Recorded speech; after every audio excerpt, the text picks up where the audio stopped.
اعوذ باللہ من الشیطان الرجیم بسم اللہ الرحمن الرحیم۔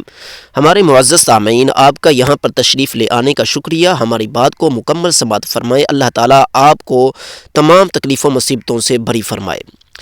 گزارش یہ ہے کہ آج ہم نے جس مسئلہ پر بات کرنی ہے وہ یہ ہے کہ انسان نے کلمہ پڑھ لیا، اس نے روزہ رکھ لیا، زکوٰۃ بھی دے دی، حج بھی کر لیا اور وہ قرآن کے اوپر عمل بھی کر رہا ہے، لیکن اس کے باوجود وہ اس نظام کو مانتا ہے یا اس نظام کا حصہ ہے جو قرآن کے مخالف ہے، یعنی کہ خواہ وہ کسی بھی شکل و صورت کے اندر ہو، وہ جمہوریت کی شکل میں ہو، کمیونزم کی شکل میں ہو، سوشلزم کی شکل میں ہو، کسی بھی شکل میں ہو، تو کیا فقط اتنا کرنے سے انسان کافر ہو جاتا ہے، دار اسلام سے خارج ہو جاتا ہے؟ اس پر ہم نے آج بات کرنی ہے۔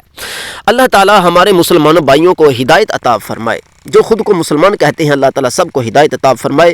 آئیے اللہ تعالیٰ قرآن مجید کے اندر کیا فرماتا ہے؟ أَلَمْ تَرَ إِلَى الَّذِينَ يَزْعُمُونَ أَنَّهُمْ آمَنُوا بِمَا أُنزِلَ إِلَيْكَ وَمَا أُنزِلَ مِن قَبْلِكَ أَلَمْ تَرَ، اے محبوب کیا آپ انہیں نہیں دیکھ رہے؟ کیا آپ نہیں دیکھتے انہیں جو یہ گمان کر رہے ہیں انہم آمنو کہ بے شک وہ ایمان والے ہو گئے ہیں، بما انزل الیک، اے محبوب جو آپ کی طرف نازل ہوا ہے وہ اس پر ایمان لے آئے ہیں، وہ کلمہ پڑھ چکے ہیں، وہ رسالت توحید و رسالت کو مان چکے ہیں، وما انزل من قبلک، اور جو آپ سے پہلے نازل ہوئی تورات انجیل وغیرہ وہ سب کو مان چکے ہیں۔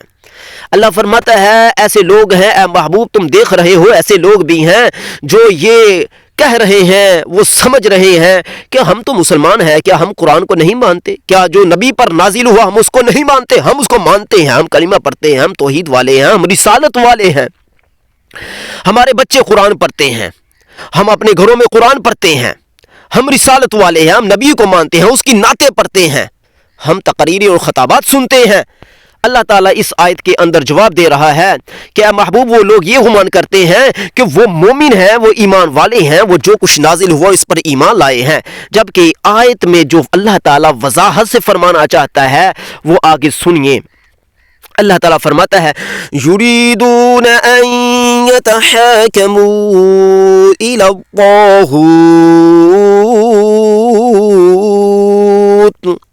فرمایا وہ سب کچھ مان کر بھی کرتے کیا ہیں کہ وہ اپنے فیصلے طاغوت سے کرواتے ہیں، یعنی اپنے تمام تجارتی کاروبار ہوں یا ان کے معاشرتی معاملات ہوں، کیسے ہی معاملات ہوں، ان کے گھریلو معاملات ہوں، طلاق کے معاملات ہوں یا نکاح کے معاملات ہوں، سارے کے سارے وہ فیصلے کس سے کرواتے ہیں؟ طاغوت سے کرواتے ہیں۔ طاغوت کون ہے؟ تمام مشرکین طاغوت ہیں، تمام قوانین و نظام اسلام قرآن سے ہٹ کر طاغوت ہے۔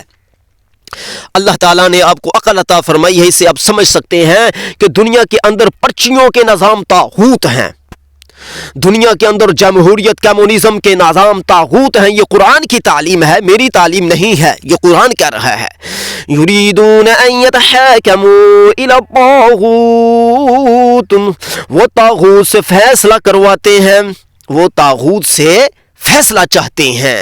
وَقَدْ أُمِرُوا أَن يَكْفُرُوا بِهِ، حالانکہ انہیں تو اس طاغوت سے کفر کرنے کا حکم دیا گیا تھا، تو ثابت ہوا نہ انہوں نے طاغوت کو چھوڑا نہ طاغوت سے کفر کیا، تو اللہ تعالیٰ آیت میں صاف فرما دیا نمازیں پڑھو تم کافر ہو، زکاتیں دو تم کافر ہو، حج کرو تم کافر ہو، نعتیں پڑھو تم کافر ہو، توحید پر آ جاؤ پھر بھی کافر، اگر تم اپنے وہم میں توحید سمجھتے ہو تو پھر بھی کافر، رسالت پر آتے ہو تو پھر بھی کافر ہو، تم سب کچھ کرو جب تک تم طاغوت کے منکر نہ بنو گے، طاغوت سے کفر نہ کرو گے، تم مسلمان نہیں بن سکتے۔ اللہ فرماتا ہے جب لوگ طاغوت کو نہیں چھوڑتے تو پھر شیطان انہیں کہاں لے جاتا ہے؟ وَيُرِيدُ الشَّيْطَانُ أَن يُضِلَّهُمْ ضَلَالًا بَعِيدًا، شیطان نے یہ ارادہ کر لیا ہوا ہے، شیطان یہ چاہتا ہے کہ وہ لوگوں کو ایسا گمراہ کرے کہ ضلالا بعیدا، وہ دور کی گمراہی ہو کہ اس گمراہی سے پلٹنا ناممکن ہو جائے. جس طرح کہ آج کلمہ گو مسلمان خود کو کہنے والے ایسے جمہوریت اور ووٹوں میں گئے ہیں کہ ان کا وہاں سے پلٹنا ناممکن ہے کہ اللہ کا عذاب آئے اور سب کچھ ان کو ملیا میٹ کر جائے. اور اللہ کا عذاب اب آنے کو ہے، کیونکہ ہمارا کام تھا پہنچانا، ہم نے پہنچا دیا.